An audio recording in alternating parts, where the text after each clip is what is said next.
to Band Geek. I'm Richie Castellano. Joining me today is my co-host Andy Ascalise. Hello. And we have a special guest in the studio, guitarist for Jessica Lynn, Steve Sterlacci. Thank you for having me on. So me and Steve met because people don't know who you are, so we're gonna fix that right now. Hi. Steve and I met at NAMM last year, right? Technically, in person, yes. Yes. And we met, and he didn't come up to me to talk to me about music. He came up to me to talk to me about these.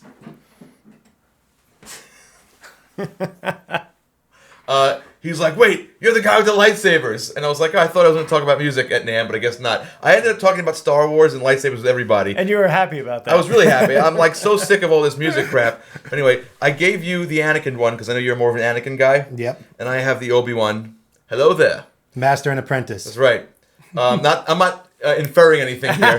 I'm just Use your imaginations. So we met, and then we've been like messaging each other a lot, and we found out that we have a lot in common. And he's also a Helix user. Yep. And we both like country music. We both like Star Wars. We both like comic books, obviously. Italian. We're both Italians. You're originally from Staten Island? My mother is from Staten Island, and her whole family. That's right.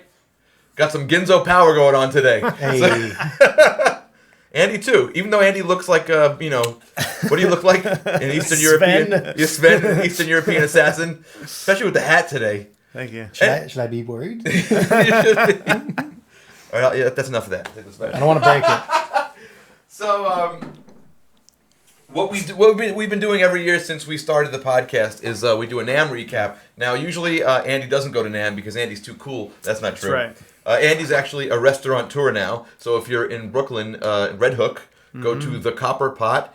I've been there, and it's exquisite. And he's a very busy man. And not only is he a restaurateur, but he's doing multiple, not restaurateurs, but regular tours. See how I did that? I see. You're playing with the Ultimate Queen celebration with Mark Martel, and you're going to be touring with Kasim Sultan. Kasim Sultan's Utopia. Yes, and he's going to be playing on the new Richie Castellano album, to be decided when it's going to be TBA. So he's a busy guy. But anyway, what we usually do is I'll sit here, and it's very informal. Like I will, instead of like telling Andy, which this is what we used to do after the show. I'd call you and say, I saw this, I saw this. Right. We save it now for this. So this is basically me telling Andy what happened at NAMM. And the last year, I think we had Frank Stabile, another Italian, join us. And this year, I figured since Steve is within driving distance, you can come down and we can both fill Andy in on what we saw. Yeah. And then he can like forget about it promptly after he Exactly. leaves. Although, Andy, you've been buying stuff. Yes. So you're like... Yeah. And your YouTube channel is getting pretty serious now. Yes. So you know what I'll do right now? Let's do some plugs. We're going to go to Andy's YouTube channel there now. So please subscribe to Andy Ascalise on YouTube. And I believe that you have your own YouTube channel as well. Yeah, right? very low content right now, but I'm planning on getting a lot more, especially Helix-related stuff in the future. So Go to Steve's channel now there. And also, you want to go to the Jessica Lynn channel? Yeah. What is that, Jessica Lynn Music? Or? Just type in Jessica Lynn Music and you will find her. She is the pretty brunette girl that you'll see. So that's singing. not you. It's That's the me. person next to you. Correct. I'll be in the background, like hidden, but I'm there. Trust me. So for those of you who don't know what NAMM is a music convention originally intended for music store owners. It's the National Association of Music Merchants. So basically it was intended for people like my dad, who run a music store. But it's sort of grown to be a lot of things since then. At the core, that's still what it is, although it's sort of getting away from that. Basically, it was an opportunity for music store owners to go to this, central location, and you can see all the new products, the stuff they want you to buy. You can put your hands on it. You can hear artists play the product From every company. Yeah, from every company, and the companies, to impress the dealers, would bring, for example, Ibanez would bring Steve Vai out, and he would play the new Steve Vai guitar, and you'd be, wow, I want to order one of those. But it's become like a huge beast that cannot be fed, and it has massive amounts of people coming. The only drag about NAMM for me is the whole autograph thing and the picture thing. Yeah. I like taking pictures with people. I don't want to stand on a 3.5 hour line to do it, and with hundreds of people. It's like at that point I'm just like, I don't care who it is. I'd rather go out and see stuff and learn stuff. That's what I'm there for. I'm really there to see my friends like Steve, and also to learn about new stuff. And I'm going to relay some of that to you. How many days did you go? I was there Thursday, Friday, and Saturday. Okay. I was there Friday, Saturday, and half of Sunday because we sandwiched NAMM between two BOC gigs, so that really worked out for us. But I like Sunday the best because Sunday's so mellow. I wasn't there. Thursday's mellow too. Thursday was good. Friday was decent. Saturday for me was out of control. Yeah, I thought Friday was out of control. But basically what we're going to do is we're going to show some pictures I took. Because I take pictures so I don't forget what I saw. And because you'll ask me, what was new, what was good, and I'll be like, So I have the pictures. I can bring them up on the screen, so I'll do that right now. Okay. What am I doing here? Screen cap. Okay, so this is the first thing I want to talk about. This is at our friends at Audio Technica, and you guys know the band geeks love Audio Technica. This is their new mounting system, not the microphone, but you see how it attaches to the acoustic guitar? Yeah. So basically, like the hardest thing with an acoustic guitar, I'll use the mouse here to show you, is to really find a sweet spot. Now, most of the time, you put a mic like over here, and then as you move while you're playing, the sound gets crappier and crappier. Right. So with this, you kind of find the sweet spot, and it always stays there. That's cool. Yeah. That's genius. And that's one of their great mics that has been around forever. Yeah. Those work on everything. Yeah. Well, in the next picture, I will illustrate There that. If you look here, you see this? Mm-hmm. That's a magnetic mount for a piano. Oh, nice. So they make them for drums, they make them for piano, they make them for, look, even accordion. Look at that. Nice. They make them for saxophones and all trumpets, all that stuff. But So, that's a cool mount for the acoustic now. Yeah. That was the mount they were missing. Yeah. And the piano thing was really cool because literally, like, you don't have to, like we've mic'd pianos before. You know how much of a pain in the butt it is to get, to find the spot. But now you literally just like plop the thing and it magnetizes to the piano itself. And that's the biggest thing now with pianos is that you want to close the lid. Right. So yeah, so you don't have to have like a boom stand hanging out under there. Yeah. Just basically a mic cable and you're good to go.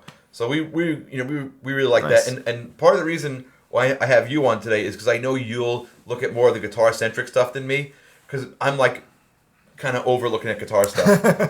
And we were talking about this, like, ever since I got the Helix, and I'm happy with it, I'm just like, I don't have the urge. But I did look at some stuff. I didn't, rule it out. I did listen to some amps. Just so I like to know what's going on.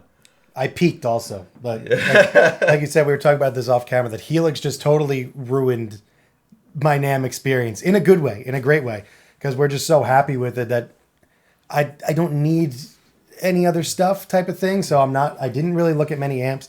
I hardly looked at pedals. Like, I'm usually like, oh, the pedal companies, I got to go see the pedal companies. This year I was just like, my Helix does that. Although when you play the Helix, do you have anything in the loop? No. I have, but not regularly. I have one thing in the loop on the road. It's the freak out pedal, the feedback thing. Yeah, I like it just for the end of the song. Of course. Just because it sucks when you hold a chord out and your stage volume is like nothing, and then the gate grabs it immediately. Right. And then you go, nah, at the end of a song. So I have like a preset on the Helix where I hit it, it shuts all the gates off, and it kicks in the feedback thing. It's like at the end of the song, and it's just like, Eric looks at me like, you have this pedal there just to do that. I'm like, yeah. He goes, you really don't need to do that. And it's like, I know. Well, I like to do it. It makes me feel good. I have done before a similar thing, but with the Wampler Ego Comp. Mm-hmm. Just like with the sustain jacked all the way up. So for similar reason, if I need a little extra sustain, because obviously not having the air moving on stage can sometimes affect that. Yeah. The other thing is here in the studio, I use a JHS Andy Timmons pedal. Nice. Just because I find that, and here's another thing you have to realize about this NAMM recap. I'm not going to talk about the popular products. I went there with a very selfish, mindset that I'm only looking at stuff that I'm interested in. So you're not going to see the stuff here that they're showing on Premier Guitar or any of those other, guitar sites. You're going to find the stuff that just I'm interested in, and it's like all over the place. It's basically, I'm being very selfish about this. It's stuff that I want for my studio or my rig. Right. So that's where I'm at with that. But in my taste, like I'm not a huge fan of the traditional like distortion pedals that everybody uses. I usually find them to be too bright, and I get it that you want to really hit a dark amp hard with these, and that's how that happens. But for me, I usually like amp distortion, and that's the reason I use the JHS pedals, because they the amp distortion is a little darker to my ears, and that has a high cut that you can just dial out the buzziness. Right. You know what I mean? But I did try at NAMM. I did try the Angry Driver pedal. Do you know about that? I think this is old, but I think it came out last year. But it's a Boss pedal that was made in a partnership with JHS, because the guy, I believe his name is Scott, who runs Josh, Josh, who runs JHS. He's a huge Boss fan, and he mods Boss pedals. That's how he started. Sure. So he partnered up with his heroes, Boss, and they made a pedal that's the JHS Angry Driver, which is basically this without the high cut, and the Boss Blues Driver, and you can put them into each other with one pedal. So I'm probably going to get one of those just because it sounds like a great pedal to throw in your gig bag and just keep a 9-volt in. So if you have to go play with somebody, you got to do a jam, and you have like kind of like a lame amp, like a grandpa's amp that gives you no cheese. Yeah. You can bring the cheese with you. Nice. And you have 2 levels of cheese. So it's the cheese bringer. Yes, I bring the cheese with me. I brings the cheese. You'd probably like a Noble's ODR1. You ever try one of those? Does it have 2 stages in it? No, it's Okay. just by itself, but it's like the one that like Tim Pierce uses on like every record ever. Oh, really? And a lot of the Nashville guys are using this Noble's ODR1. I actually just bought an original one from the 90s and overpaid a lot for it, but it's a pretty sweet pedal. It's like a dark, natural sound. So it's like a little bit of breakup. It's not... But it's whatever your amp sound is. It doesn't have a color, pretty much. Okay. And it's dark. It's like perfect for like a telly, or like you said, like a lot of the pedals are bright and like super like graining. Mm-hmm. This is like super smooth and really nice natural overdrive. That's what I like. That's my thing. So I'm going to shift gears just because it's the next picture that popped up here. I thought this was cool because, if you guys watch the studio tour, you'll see that I have like limited space to work with here. This is like a modular system for anything. You see the sliders? Who is making this? I should have taken a picture of who makes this. Did I? You can't zoom in on her badge either. No, I can't. Yeah, I think this was Ultimate. Yeah, Ultimate makes this. Nice. So just like a very workstation desktop thing. I like that. That's what it looks like. Yeah, that was my. Yeah, I think it's Ultimate. If it's not, correct me in the comments. I'm sure I'm wrong. Cool. Let me see what I have next here. Okay, so here is a. This is controversial for us to talk about right now. This is the. Steve's like, I'm not talking about that. This is the Headrush gig board, right? And it's upside down, and I can't flip it right now, but that's okay. What's cool about this is now look. Just because I'm a Helix fanatic doesn't mean I don't want to like shut myself off from the other stuff. Sure. I like Kemper, I like Axe Effects, I like the Bias, I like all of it. The Helix works for me the best because it does everything I need it to do. It's got the sounds I want, and I can use the Variax with it, that puts it heads and shoulders over everything else for me. But I liked the gig board size. You know what I mean? Like I liked that. Like for example, when they announced the HX effects, I thought like that was the perfect size, but there's no modeling in it. Mm-hmm. So that's like, and that's why when I saw that, I thought about my dad, because I was just like, oh wait a minute, this is the perfect size for him. It's the exact same size as his pedal board, but he can get like unlimited effects. There's a video about that, isn't there? Well, yeah, I'm not going to put a link because I'm going to have to go back. Shameless plug. Yeah. No, but let me tell you, like 5 people came up to me at the NAMM show talking about that video to my dad. Nice. Yeah, they like him better than me. I get that. He's nicer than me. He's more charismatic. He's funnier than me. He's better looking than me. I get it. It's fine. But I kind of liked that they had this sort of form factor. I didn't like the amount of foot switches on it. I'll go back to it right now. It only has 4 foot switches for the size. Like I would like a little more control. I mean, the like touch a second screen's row cool. or something, maybe. Also, I mean, and I'm not trying to like rip on anything, but I had an 11 rack down here, and I got rid of it. It just wasn't for me. Some people get unbelievable results with that. Right. It just wasn't doing what I wanted, and that's got the 11 engine in it. Okay. So that's kind of why. Like it also like the Headrush guys came down to our gigs and were talking about us using them, but once they saw I was using a Variax, they were like, okay, we get it. Yeah. Like it's not going to work for you the way the Helix does. Right. And you use a Variax as well, right? Yep. I got a 59. Oh, so you have like the Les Paul styled one? Yeah, I'm a Les Paul Telly guy, and I can't do anything else really very well. I'm sure that's not true. But did you try the Stomp at all while you were there? Speaking of smaller... I'm dying to try. I have a picture of that. Let me see if I can find it here. Take a picture of the Stomp. So I got myself into trouble, I guess, in my my gas, as you have mentioned in videos, the gear acquisition syndrome. I wound up with a HX Stomp because it's basically a real full-size Helix, but in like a package this big. So when I got that, I decided it would be a cool thing to incorporate that with my real pedal board. And actually a company, like you were saying, you wish you had more rows. Right. There's a Morningstar. I took a picture of that. But it didn't go over to my Dropbox. I'm going to put it there right now. So you stole. I'll try to drag this out for as long as I can until you find a picture of this. So anyway, but now the Morningstar is a MIDI controller that works perfectly with the HX Stomp, and I have one on my my reel board. I have my Helix that I usually take on the road with me, and then I also have like my kind of for fun like local gig board that I have real drive pedals on. I have my Stomp, and I have my Morningstar MC6, and this thing can literally do anything that you really need it to do. It's really not limited to many things at all. You can program the buttons to do whatever you want. It's got an LCD screen on it that you could actually read what the pedal is that you're turning on and off. You could set it for tap tempo. You could do what they call stomp shots, which is essentially you make your snapshots, but it's not technically snapshots. It's stomped on the MC6. But it's a really, really cool unit, and I've been using that with my Stomp with very good success. Can you... If that's a MIDI controller, I just looked at why it didn't upload, because it's been uploading one of my video files for the last, 4 hours. Oh, nice. Yeah, I have, 69 photos in here, and only, 4 of them went up, so they're all coming in right now. I have a picture of my board on my phone, or 17 of them. Well, you also on your social media, on your Instagram, you put a lot of stuff of your gear. Mm-hmm. But that's like a MIDI control. Can you make any of those buttons do whatever you want on that? Yeah.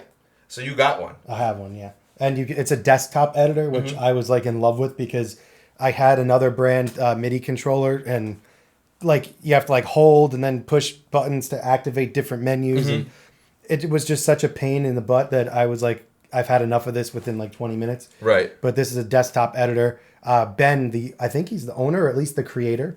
Very nice guy. He has a bunch of videos explaining how to program it to do what you want. Aha, I found it. Aha. Hold, please. I'm hitting the wrong... Oh, you know what? It keeps adding pictures. Okay, there it is. There it is. So that's what the it one. looks like. That's the one. Yeah, I just wanted to see it and hold it and see what it felt like. That's definitely the move. Is that expensive? It's $220. Okay, so that and a Stomp can get you there. I mean, to me, I was a little I really wish the HX did the modeling, but then I understood why have all these different options for the same customer? You know what I mean? And also, the bottom line is I'm going to use a Helix most of the time if I can use it. Right. Like this, and the Stomp would definitely be a backup for me. I definitely would like to get a Stomp. I'm looking into that in the future. That would be a cool thing to get. And it's cool it has regular switches instead of MIDI pedals always have those plastic kind of. Right. No, it's got heavy duty switches. They're not clicky though. They're momentary. Momentary, yeah. Kind of and also, they figured out at NAMM that you could do this. So the HX Stomp only has a 1-button looper. Right. And I'm not a big loop person, but I actually do use the looper to make my patches. I loop a passage or a riff, and then I tweak my sound accordingly. So the 1-button looper escapes my brain completely. I try to use it, and I just have no clue what I'm doing. But they figured out a way to take the 1-button looper that's an HX Stomp. It's only the 1 button because there's only 3 available on the Stomp. But they somehow managed to make it into a 6-button looper. So you could get the real 6-button looper in the Stomp on the Morningstar. Wow. Interesting. That's cool. That's really cool. Yeah, I want to check it out. And I got to actually... You mentioned the power cab, too, which was... Yeah.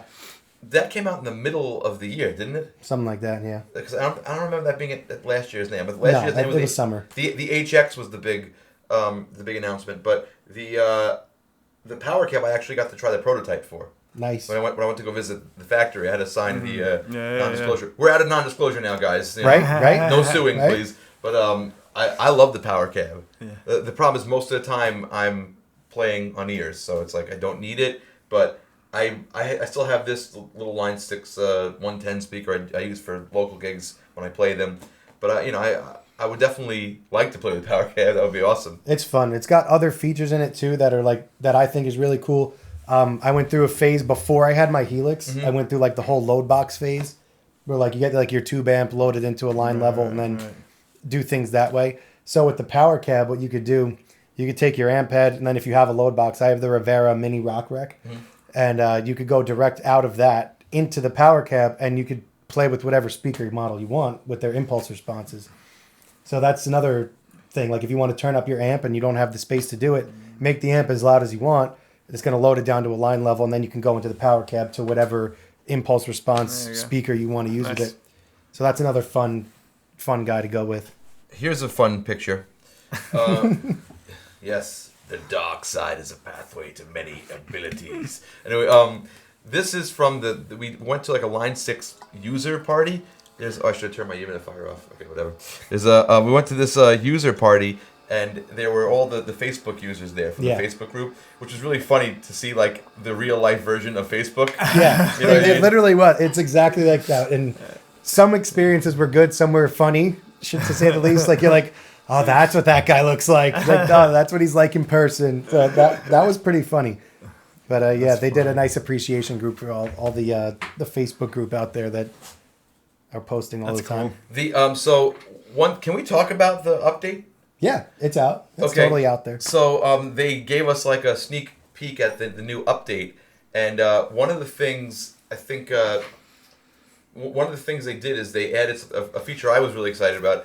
They gave you the ability to turn all the foot switches into QWERTY keys. And you can do keystrokes to it. So he was controlling YouTube and PowerPoint from the Helix. Wow. But not just that. And I was about to buy this pedal, and they make that pedal now that you could pause, slow down, and on YouTube. And then I was next to Igor. I'm not sure totally how he pronounces. Sorry, buddy. But he was saying they just totally were able to do that right within the Helix. So now you can, when the update comes out, stop, slow down, speed up, play, stop, and loop within YouTube. I was very excited about that. There was, and what were some of the other features they told? There's new tweed amps, and there's new. There was something else. I was just the pedal edit mode. You can now undo. I remember Eric saying you could undo up to 32 steps. Is that what that was? I think so. There was something else that it'll come back to me. But here's another picture from that. There's some Helix buddies. Yeah. There's Johnny and Jason from our Helix group. I know Jason has a very active YouTube channel. Check that out. He's a phenomenal player, and has some very informative videos that we can all learn tricks from.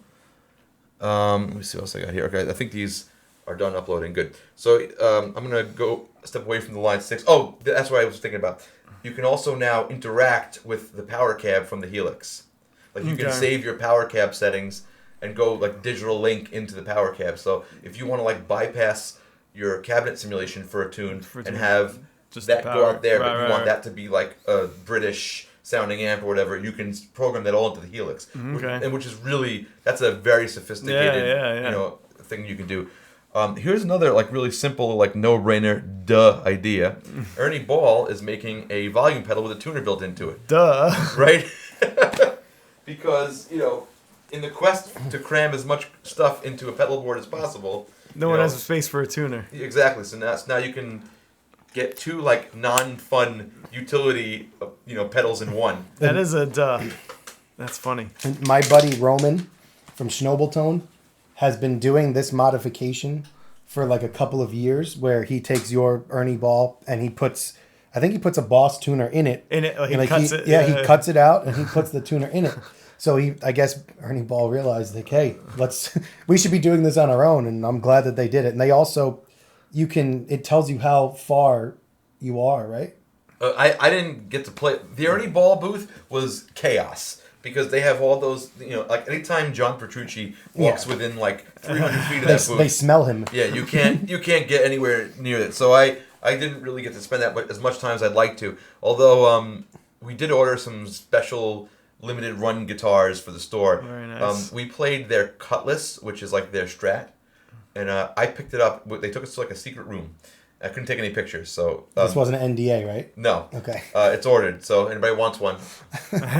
So I'll tell you. I can tell you exactly what we ordered. We ordered a signed Petrucci in the purple sunset, which is this color, and we ordered the Petrucci with it's this color, and we ordered it with the maple neck, and it's signed on the back by the man himself, by the bearded one. Nice.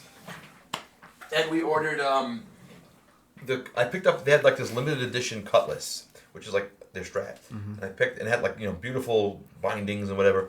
I picked it up. I went, whoa, and I handed it to Phil, my cousin Phil, and he goes, I want it. Order it. And she goes, all right. And Phil did something that's very much like my dad. Right. He goes, no, I want this one. Yeah. So he said, he goes, and they're like, well, we're going to take pictures of it and it's going to get scratched up. And I said, he doesn't care. I said, you can put a big giant gouge in the back of it. Right. He wants this one. Yeah. And they're like, all right, we'll see what we can do. And then I said, you know what? Order 2 of them. And not for me. I said, just for the store. You know what I mean? I said, or just because I said the guitar is that good. Wow. The neck was crazy. It's almost like, why get a Strat? So it's just so it's not like the Silhouette. The Silhouette was kind of their Strat. No, this is a little more like beefy, a little more hipstery looking. Okay. Because it looks like they're old guitars. Right. But it's a Strat. Yeah. What else we got here? Okay, here we go. This is something that is stupid, but I wanted to try it out. This is the Washburn Trevor Rabin model. Oh, nice. It's like an Indonesian guitar. It's nothing special. It has his name on it. It has his name so on I almost was like, oh, maybe I should just get this. Like the neck was cool, but I've literally never seen him play this guitar. Yeah. Don't you love that when guys are like, they have like an artist on the wall and stuff, and you're like, I've never seen them one time play this guitar. Yeah, I've never seen him play this guitar. I mean, it's pretty. You know what I mean? It looks nice. Yeah. Beautiful. I love blue guitars. But I was just like, no, I can't get this. That's really dumb. Let's see what else I took a picture of here. That's that again. Oh, okay. This is Mr. Ownhammer. Oh. Did you know there was a Mr. Ownhammer? No, I thought that was a name that they made up. That's Mr. Ownhammer, and I basically did a We're Not Worthy on him because I love his stuff. For those of you who don't know, Ownhammer is an impulse response company, and he has a pretty extensive collection of high quality impulse responses. It's almost daunting because have you ever bought an impulse from him? Yeah. When you buy one, you get like 1,000 files. It's like the mic here, the mic here, the mic here, the mic here. Every combination of mic placement, and you're just like, yeah, and it's like with this speaker, this cabinet, these 2 speakers together. It's like you get like 1,000 files. It's almost daunting to but like so. What I'll do is when I get one, like I have to set like a day aside, and I'll pick and I make sure like I have to pick the best 3 from this, and that's it, and I'm not gonna go back. I usually end up putting like 10 in, but I try to say no, I want the best 3, and that's it. But it's good, I like options. It's good to have the options. He's probably the most popular impulse response company. Yeah, he's up there definitely. A gold standard type of thing. That's our buddy Tom Brislin, who is now in Kansas. That's right. Congratulations, Tom. Yeah. And he was on Band Geek. Okay, this is a really cool moment for me. Now, this is Mr. I don't know how to say his name. It's spelled like Bomer. It's probably Bomer because he's French. Oh. So this is the creator of Bohm's MIDI Translator Pro. I was so excited to see this guy, and he was so scared of me because I went over there. Oh my god! I was like, I thought he was a Spice Girl, and he was like this close to calling security. But he basically the thing that the Helix does now with the QWERTY stuff. I've been doing this with this software. Bohm's MIDI Translator is a huge part of my live stream. And what I do is when I'm in Pro Tools and I want my cameras to change, I play a MIDI note. And that MIDI note gets sent to Bohm's, right? It's its own MIDI instrument. And Bohm's translates whatever MIDI notes I play to whatever keystroke combinations I want.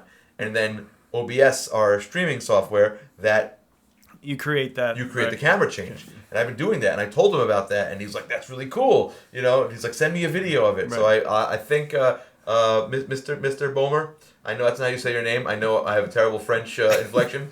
Mr. Bohm, I'll call you that. Bomer.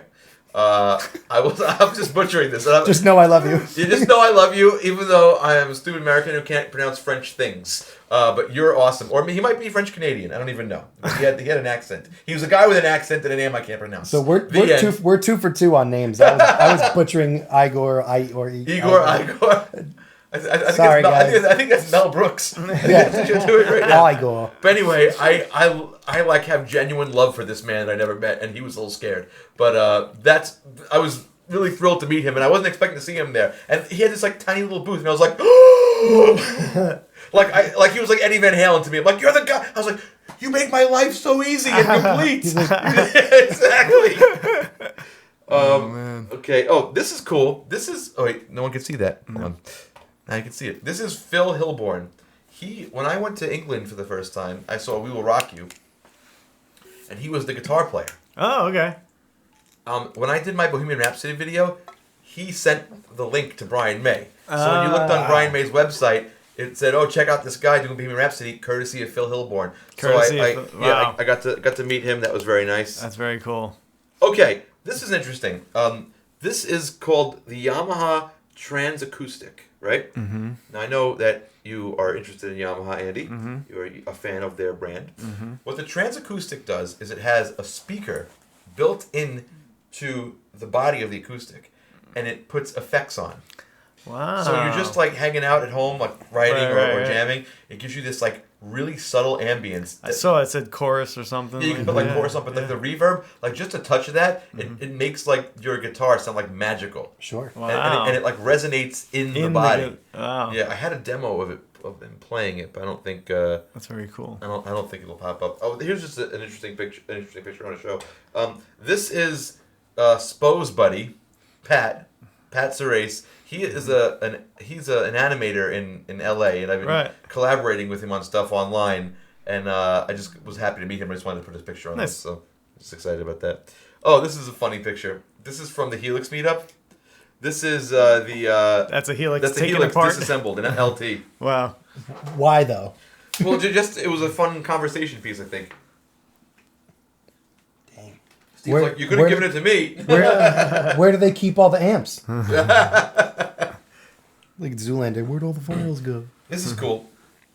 This is a company called Gigatone, and that is that's an audio interface. That's genius. So it's the size of just your 1/4-inch jack, and you literally plug your USB right into the jack. The features now. Yep. Nice. So he had it like right into a Surface Pro. He said to work with anything class compliant, iPad, iPhone, Android, computers, Windows, Mac, anything. Wow. I thought that was really interesting. That is neat. Oh, this is the company I found, Vic. I just was really like impressed by the look of this guitar. Yeah. And it felt amazing.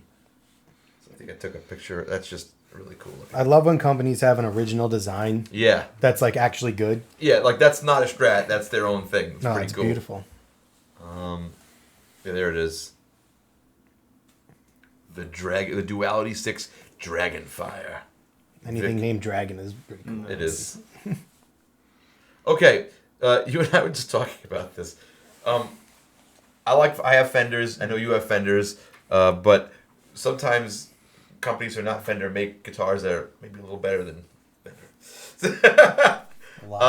So I found this every year. I stop at the Reverend Guitars booth. Do you know about them? Yeah, I know about them. I didn't get to play this. I was walking by these though. Yeah, I just saw this guitar and it like sort of like spoke to me. So I picked it up. This is like I don't know what they call this guitar exactly, but this is their Telly. This thing was ridiculous. It was like, it felt like one of my Music Man guitars, but it played amazingly.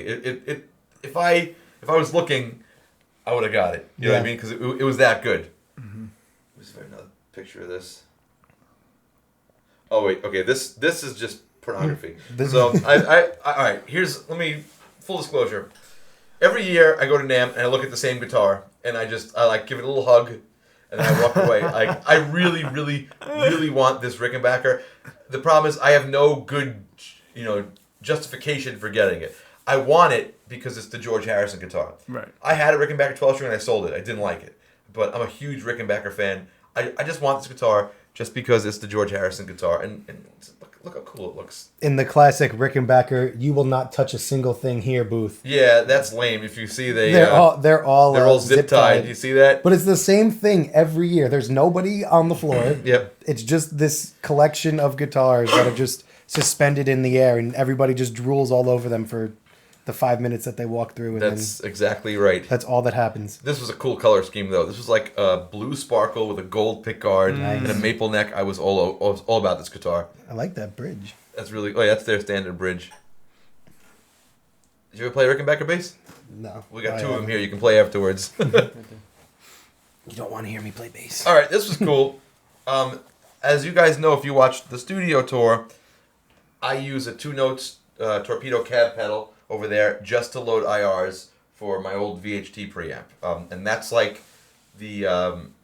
most of the time when people come down here, they'll use Helix. But if someone's coming down here and they just need like quick plug-in rock sound, I have that set up. Like it's good to go. It's on like AC/DC mode. You just plug into it and you're good to go. I was just very happy to see that they made a smaller version of that, and it looks really slick. Nice. Because the 2-notes that I have is sort of like a double pedal size, like a Big Sky or something. Mm-hmm. This is much more compact. So I thought that was small really cool. and simple. Nice. Yeah, and I know it sounds good. Okay, we want to talk about this. This is a headless Kiesel I tried. This thing played ridiculously well. Like, so comfortable to play, so fast. I mean, I know that, like, Buck plays Kiesel and my cousin's into Kiesel. Oh, there's the head. You can see the head now. Or can't. Yeah. So I really, really like playing this guitar. It felt great. Because I always thought that, like, the one that Buck has is, like, more his speed. It's not like something I would necessarily... Right. I just saw it and I liked the gold, and I picked it up. And it was nice. And it was great. But I also tried the Johnny Highland, and I'm a big fan of Johnny Highlands. I'm guessing you are too? Yeah. So, cool thing about this guitar, I spent a lot of time at the Kiesel booth this time around, when you could actually get in. The place was mobbed every single time. But you know how, like, if you're like a telly enthusiast, you would say, well, it's not the ashtray bridge, right? Right. Like, what's the deal with this? It's not going to be a real telly because it doesn't have the proper, the strings might go through the body. I'm not 100%. Yeah, I think it does because they're not mounted here. But there's actually a brass plate underneath the pickups in the body. Really? So you get that proper... the spank? Yeah, that proper plate thing that happens. That's science behind the Telecaster, I guess. But it's underneath there somehow. I don't know if it's just the pickup size or if it's bigger. But they put the brass plate underneath the bridge pickup. That's cool. So, yeah, so it's there, but you just don't need to see it looking ugly on the guitar. Yeah. But I picked this up. I was very impressed by this guitar because I've followed Johnny Highland. I know he was playing Music Man guitars for a while. So when I see a guy goes from them to another company, I'll usually know the neck is going to be good, right? Because they like the same kind of neck as me. That's really what it comes down to. Like, if you're a Les Paul Tele Strat guy, there's stuff for you. There's a lot of stuff for you. But I always like to play the artist models because I figure an artist model is a guy who couldn't find what he was looking for from a Strat or from a Les Paul. It's fair. You know what I mean? Yeah. So I always like to try, a lot of people say, oh, why do you play Steve Morse guitars? Are you obsessed with Steve Morse? Yeah. But that's not why I play it. I play it because I figured, like, this is going to be something different.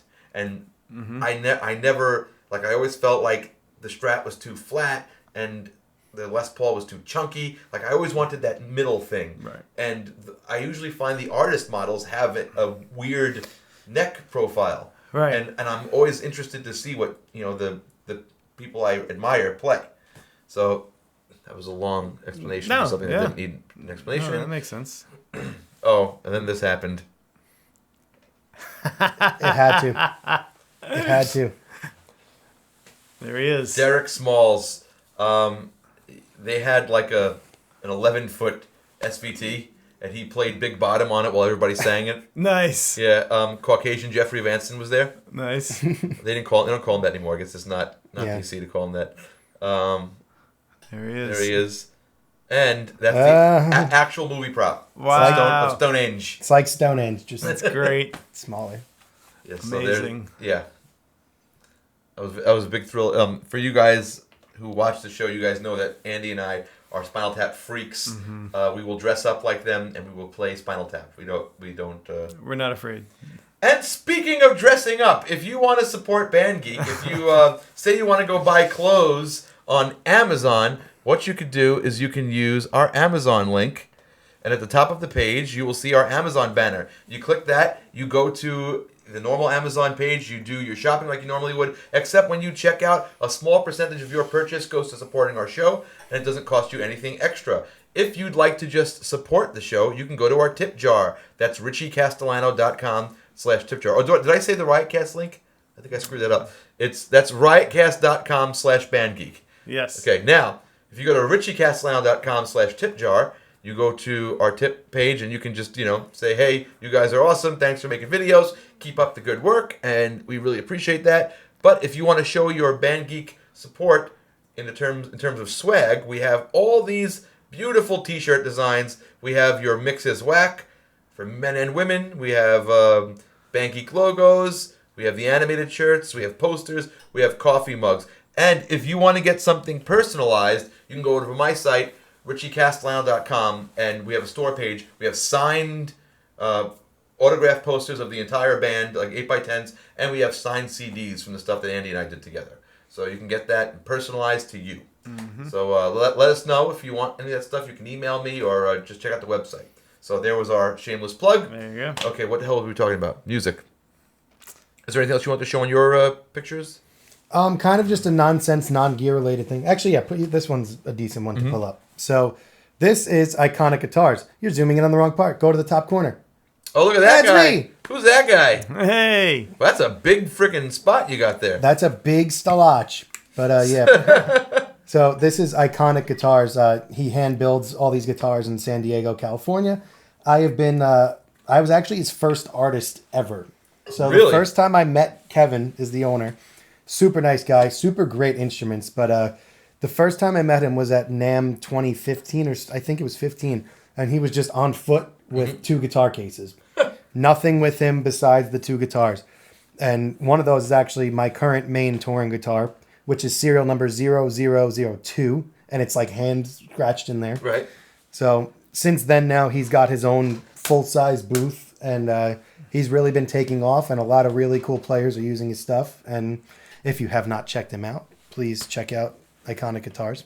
That's cool, man. Congrats on that. Nice. Thank you. No, that was good. That's a good spot. Is there anything else you want to show here, or these just Gear-wise, it's more like a people thing. okay? A shout out to all my boys that I was hanging out. This was cool, so you can pull this up. So if anybody's a Helix fan and knows who Johnny Lee is, this is my random picture of Johnny Lee. But if you look in the background, what do you see there? That looks like Steve Vai's rig. Exactly. It is Steve Vai's rig. So we work with RCF speakers. They are our PA system on the road. And every year they do this really big metal jam where it's supposed to be... That's a lot of Johnny. That's a lot of Johnny. I mean, what a guy. What a guy. And you know, that's not his A, but Billy Sheehan's bass is there. He came out and played with Steve Vai. Oh, that's cool. I have the video, but I don't think that's going to work here. But so they do this ultimate jam thing. And yeah, Vai came out and played like 3 or 4 songs of Billy Sheehan on bass.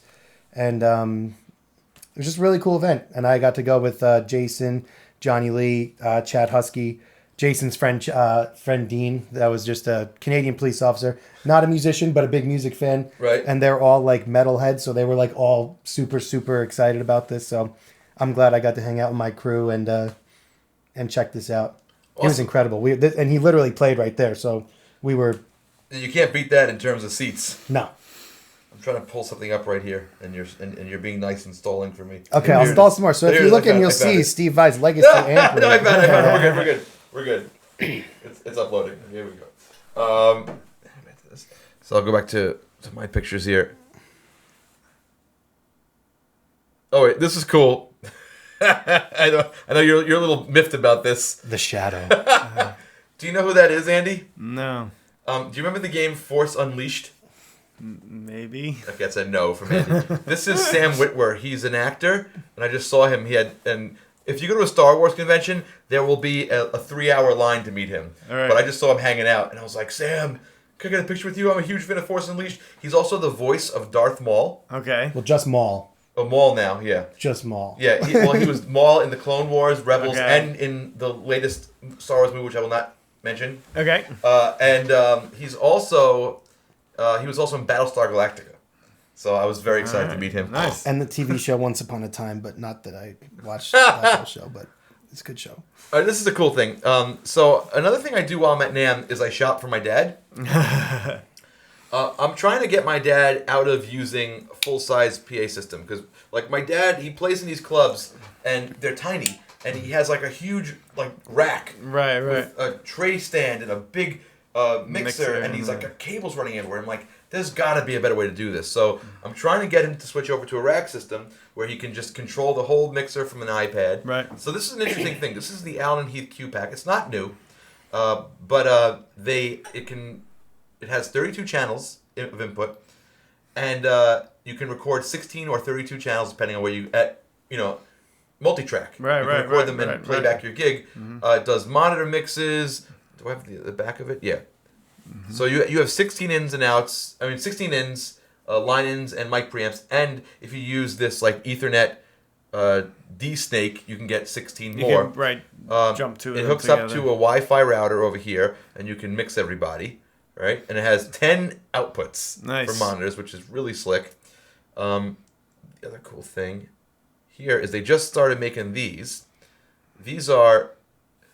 Instead of the iPad, if you don't like using the iPad to mix yourself, you can mount this on your stand and do your mix this way. There you So go. you click whatever channel you want more or less of, and you just use the knob. Right. I thought that was really slick. Yeah. That is cool. Okay, once again, Zoom blew my mind. Every year, Zoom blows my mind.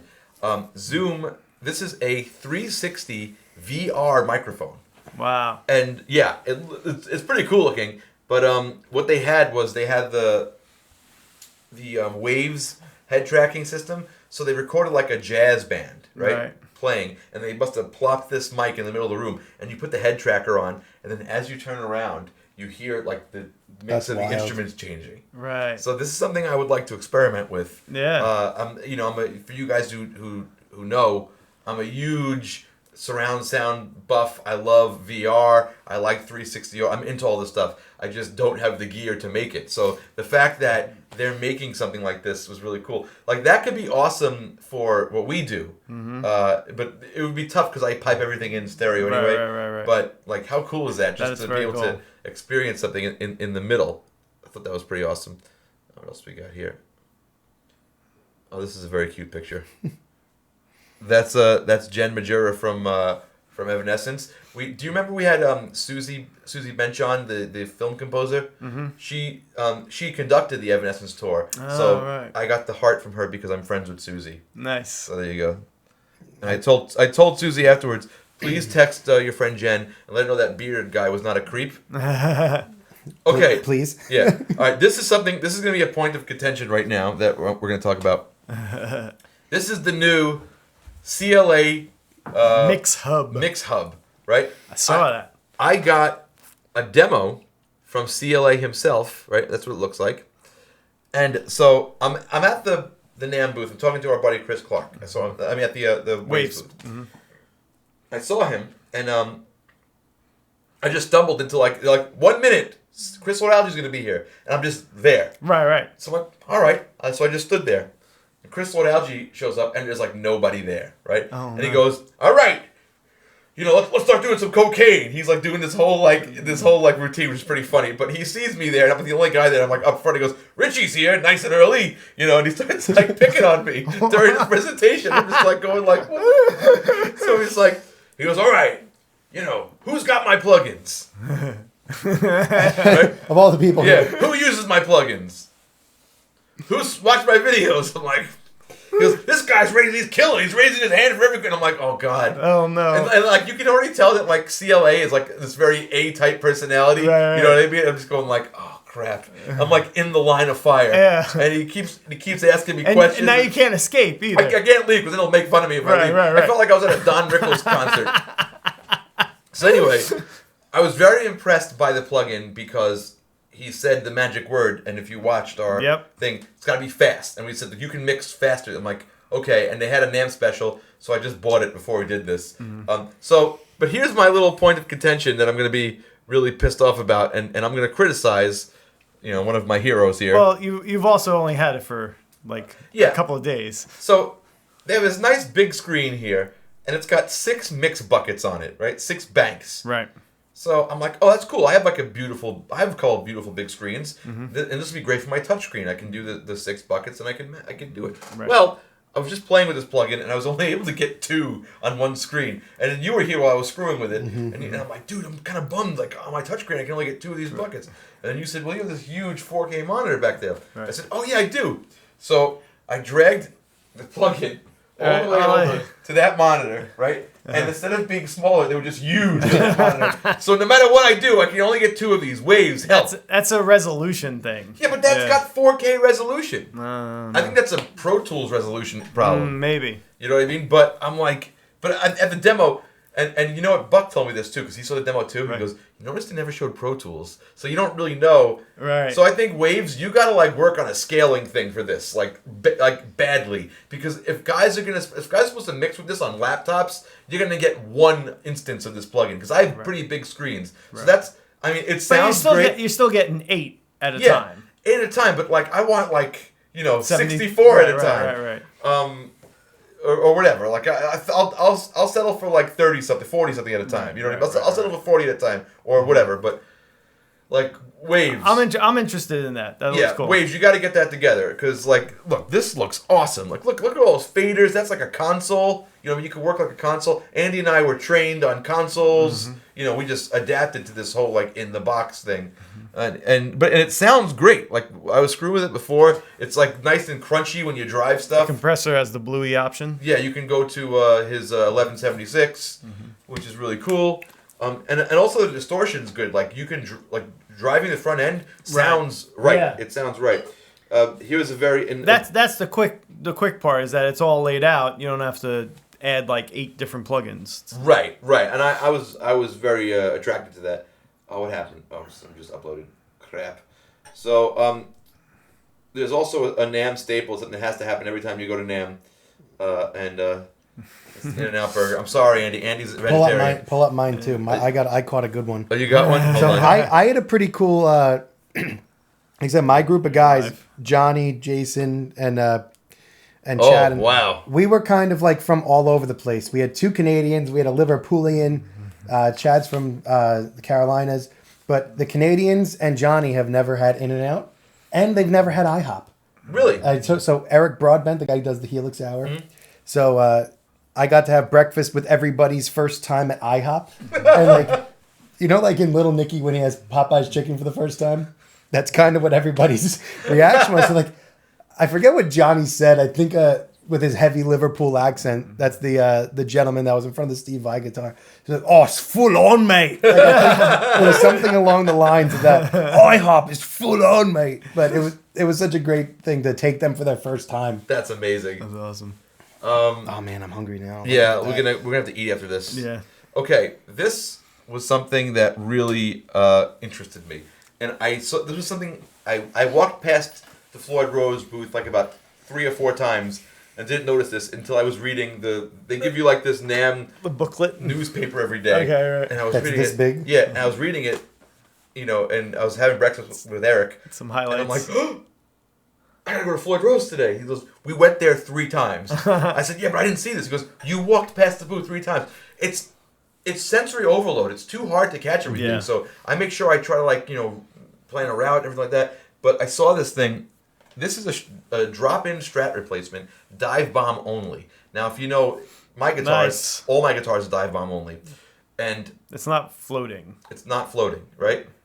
And I'm getting a guitar built right now from Federa, and I said, wait a minute, this could be really cool for my guitar. This thing felt amazing. It was so smooth feeling.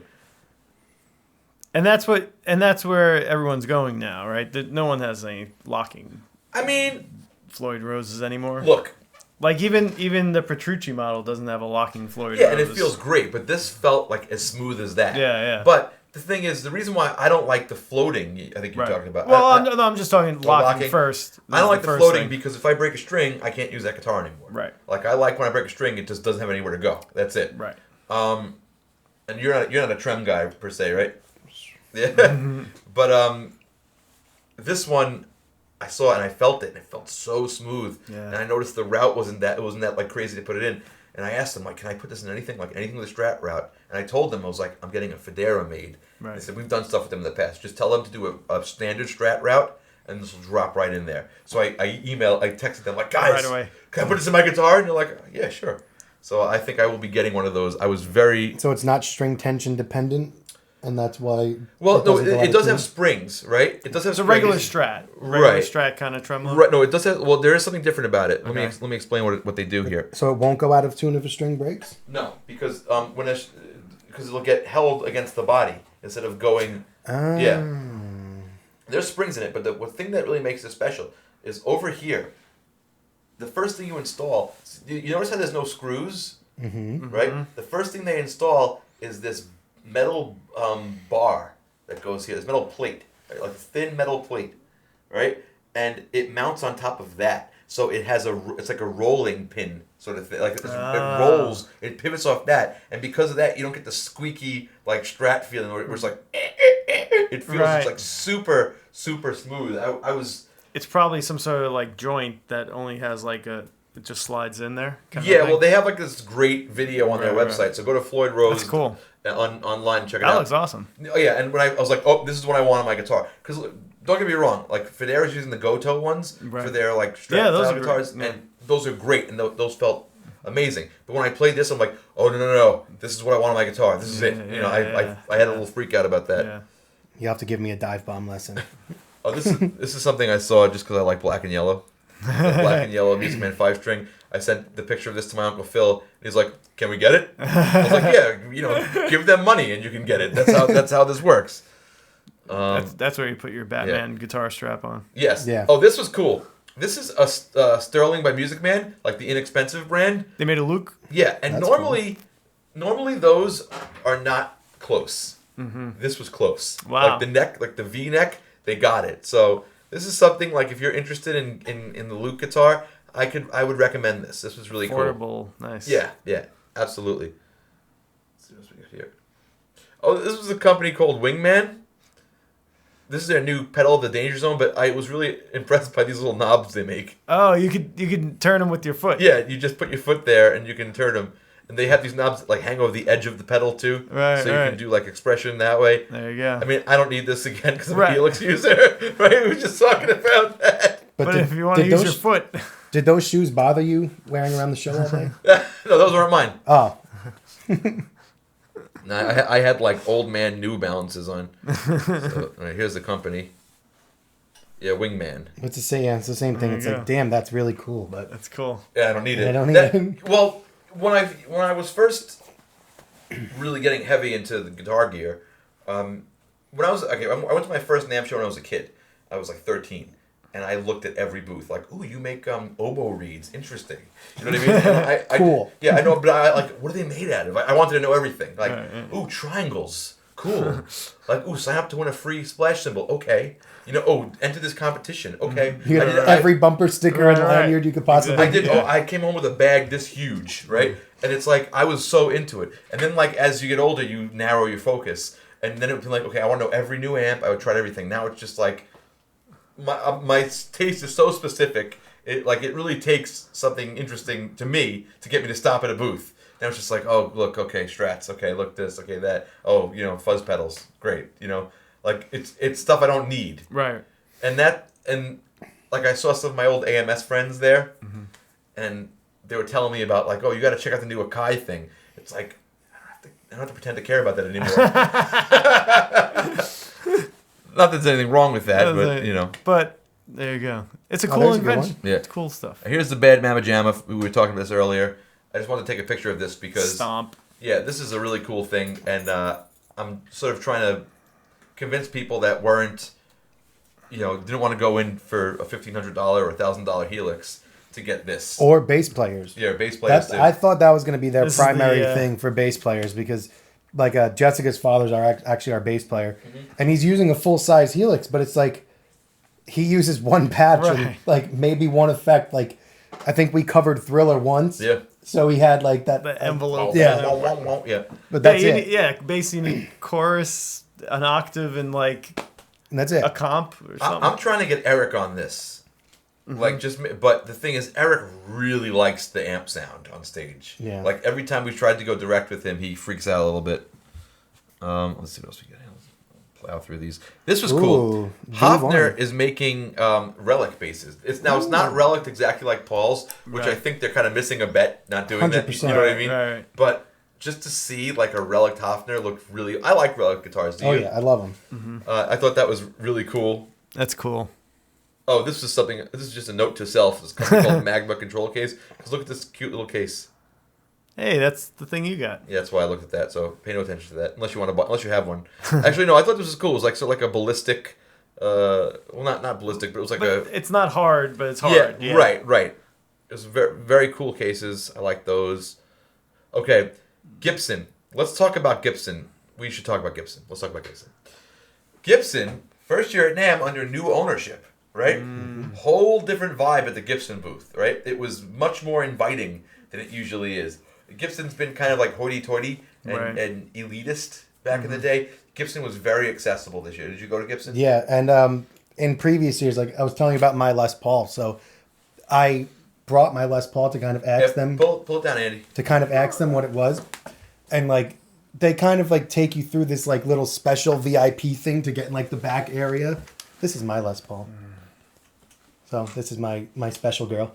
But look at the back. It's so nice. And you have such good lighting in here. I could finally show it off properly. But thank you. I don't want to hold it the whole time. Right? So thank you, Andy.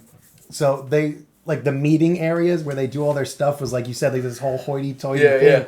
Like you have to get your picture taken, you get like a special badge and stuff. And I was like, this is kind of like gimmicky for I guess like the people that are important, and then all like the other stuff was like okay, the other people are outside, right?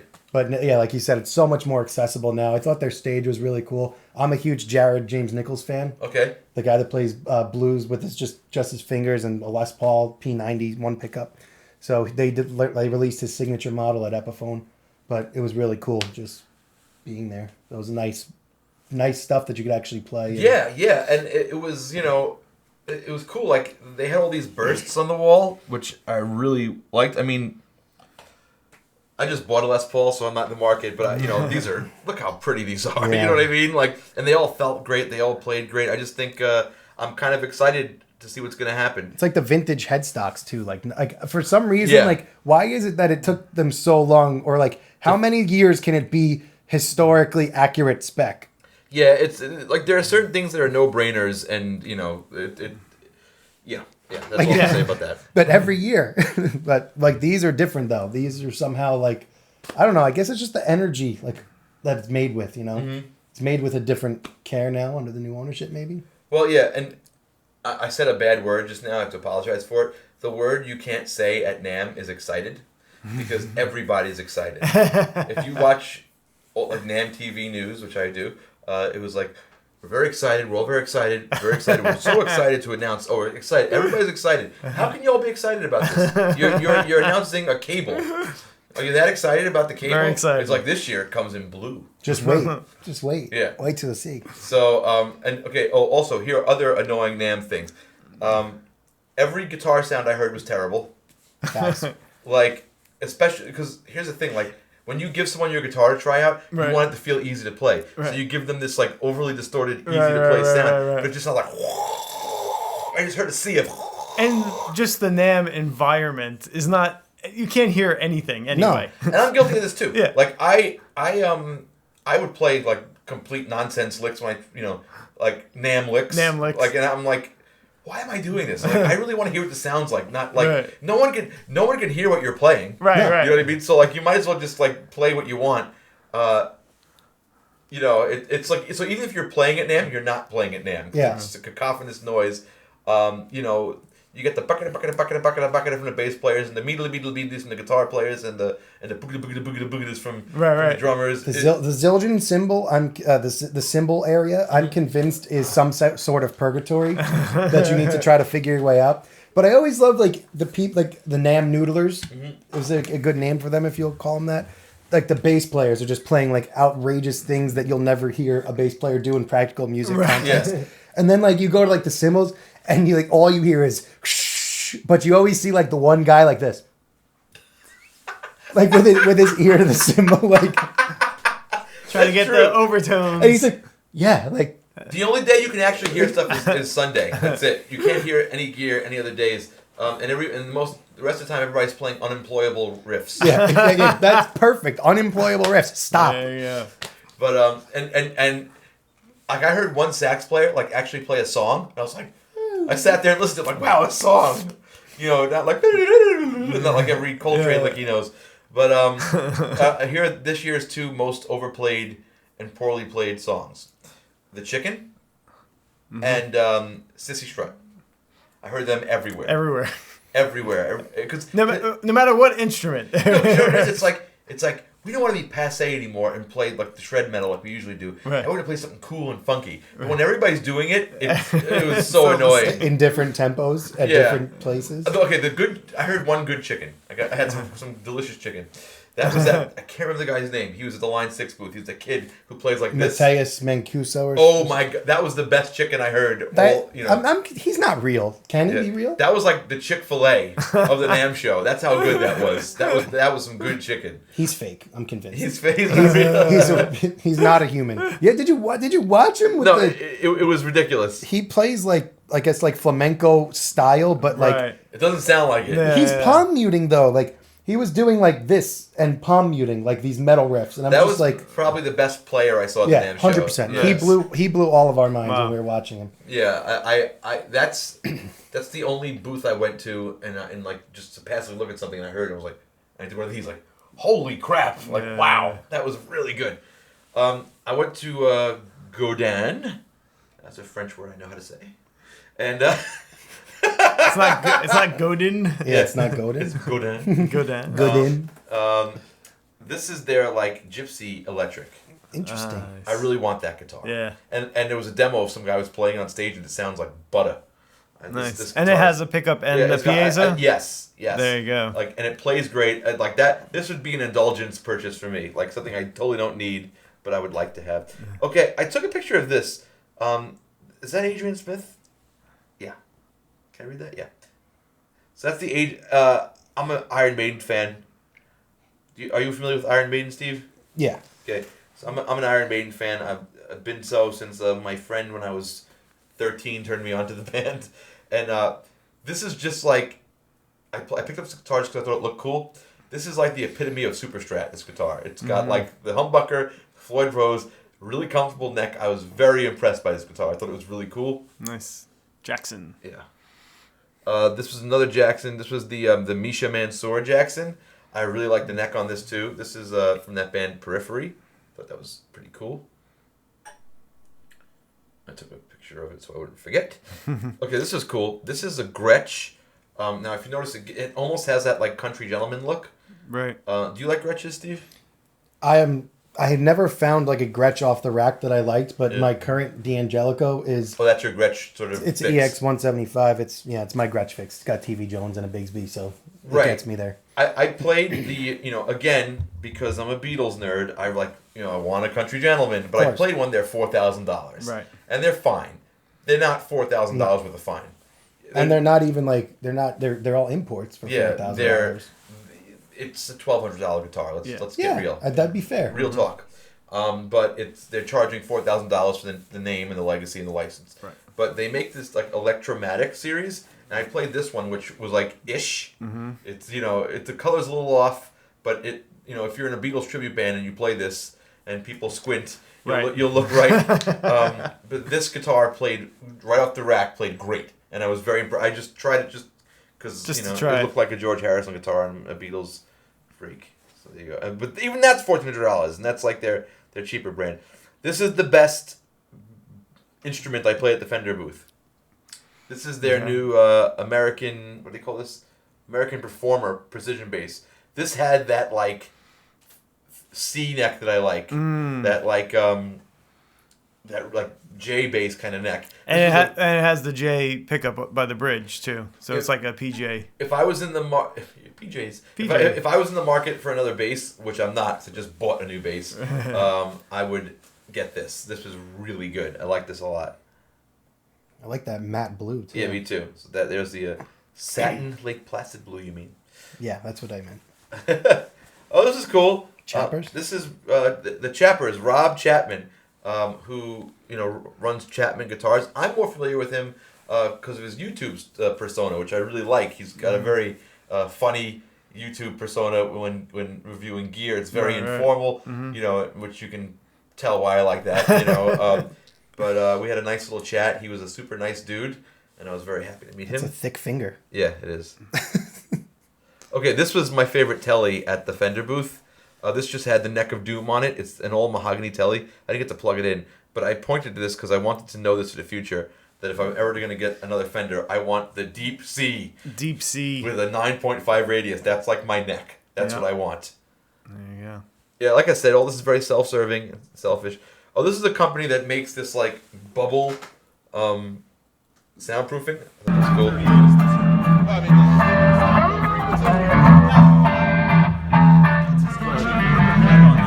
It's pretty good. Interesting. Yeah. It looks cool. So the other thing I wanted to share here is the best thing I heard at the NAMM show. The thing that like blew my freaking mind. Okay. Now, every year Zoom does a great job, and I always think and I can't count the Stomp as a NAMM release, or else that you're right. Because it came out early, but like it would be the Stomp because the Stomp solves so many problems. You know what I mean? And that tuner is really cool. The tuner solves a lot of problems. That's what I like, things that like solve problems for people. Yeah. That Zoom, like last year, I gave the best product to the Zoom, right? This year, I'm giving the best product to this like little known Italian company. Check this out. I hope this is the right video.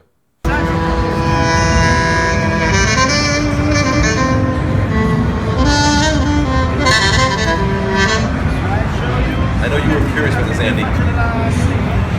Curious.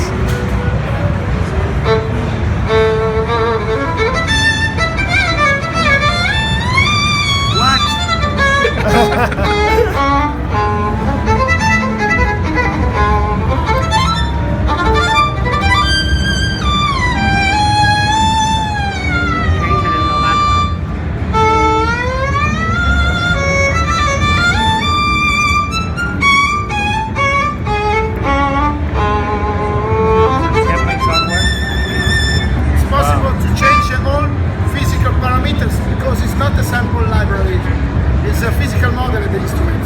There's no sample inside. The pressure of the board. Wow. Harmonics.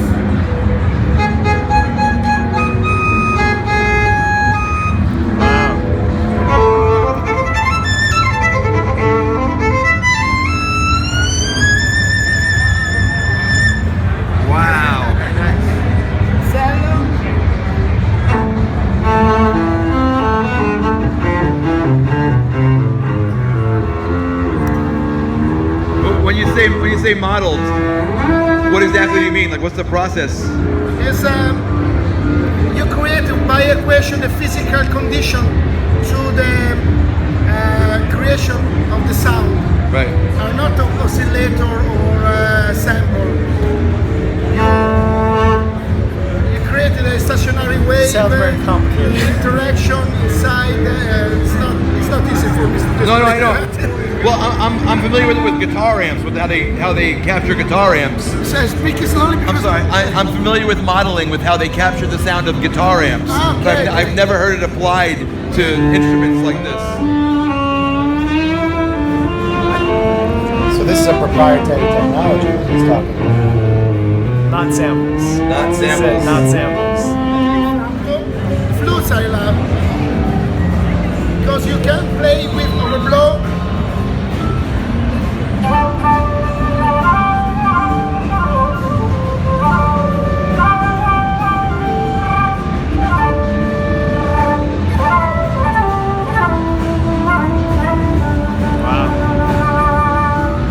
burgundy action. You can even hear the... Oh, yeah. So, that's cool. SWAM engine, SWAM, and that blew my mind. Like, even Eric, who's not into this stuff, Right. like, we heard the saxophone and we went, Right. what? Now, okay, what they're doing is the instrument is not...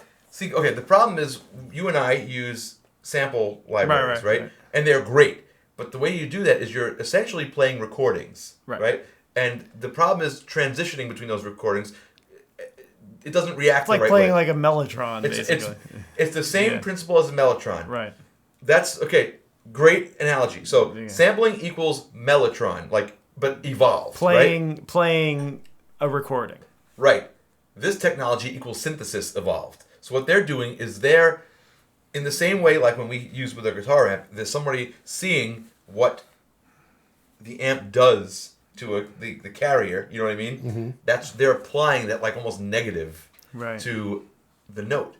And I've never heard a saxophone sound good. Yeah. That's like, we were just talking about this because you're doing some jazz stuff. Right. You said, I can never get the sax right. Right. The sax is like one of the hardest instruments to get, on samples.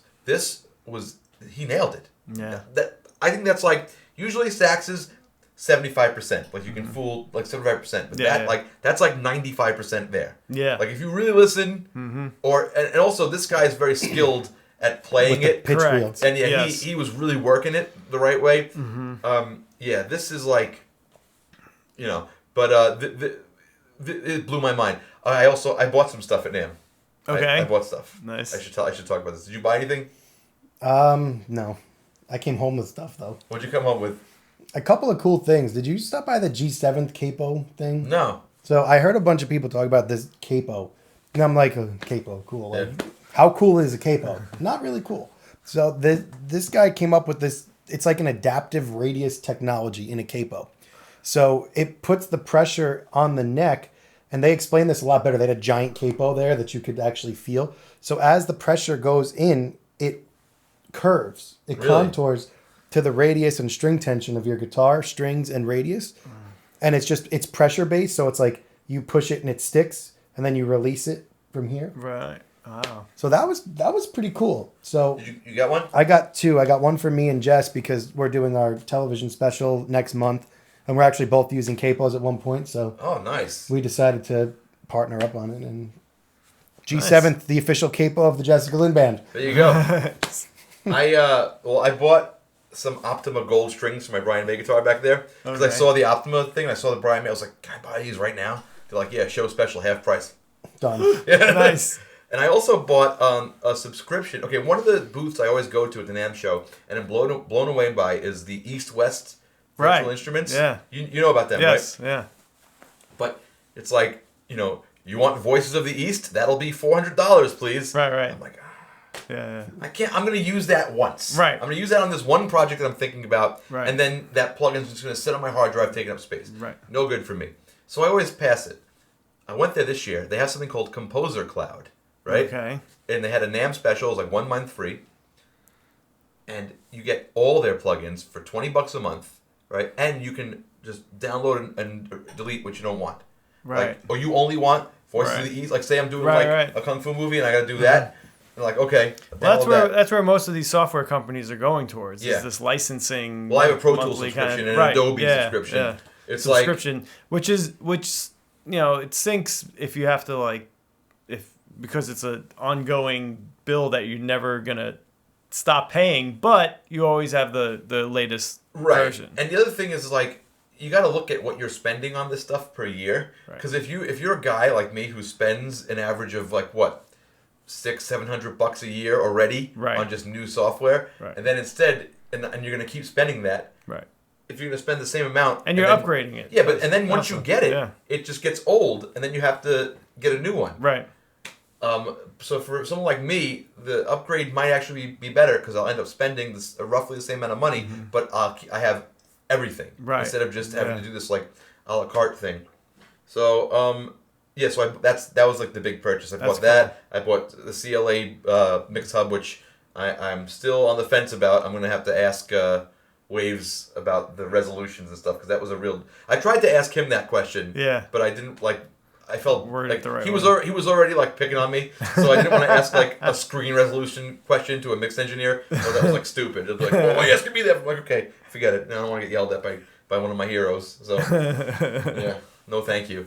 Yeah, so I think that's what I bought. I bought that. Oh, I bought this other thing, a stupid little thing. Like I buy like stupid little tchotchkes. Like I bought like last year's NAMM. Where's that claw?